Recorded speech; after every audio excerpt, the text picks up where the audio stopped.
as you look at maybe the FDA or even DC, right? From a policy standpoint, maybe talk a little bit about what some of those activities look like in your responsibilities. Yeah, so I do a lot of reading. Now it's curated reading, so I'm not just going out there and over the course of time I've been able to get like what are the best sites, what are the best news feeds, what are the best places that I can go to or get this information from that maybe might be something Hologic would care about. But before you go into that, I know I've asked you this before and we've talked about it, but for the audience, maybe share some of those things that you're looking at. So yeah, of course, everybody's probably already signed up. The FDA has lots of different newsletters and lots of different topics and things.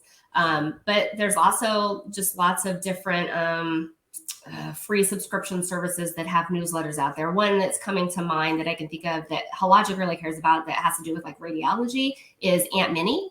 Mm-hmm. So they do a lot of things. They put out a daily newsletter and read through those and just see if there's anything there that, might be interesting to Hologic, not necessarily like totally impacting. So it's not those types of newsletters. It's not changes in regulations, but what it is, it's like, what are other things happening out there? What kind of things are happening with AI and radiology that maybe our engineers might want to know about? Yeah. So again, when you implement a regulatory intelligence department in your company, you get to define the scope.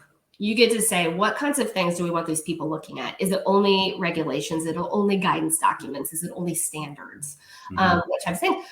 Here at Hologic, we have a little bit larger scope because we do have full-time people that are dedicated to doing this research. And so we've thrown in a little bit of competitive intel, technology, just looking like what type of technology is out there. And then, how do we triage and get that right information to these right people? What kind of matrix do we have of contacts to make sure that the engineers get this type of information and the supply chain people, the operations people get this type of information.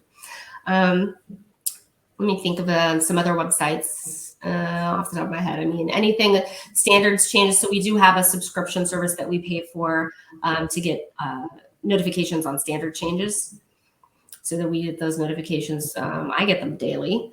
Okay. Yep. So those are just some of the things that we do, but yeah, lots of different free sources out there as well. There are some paid that you can use as well.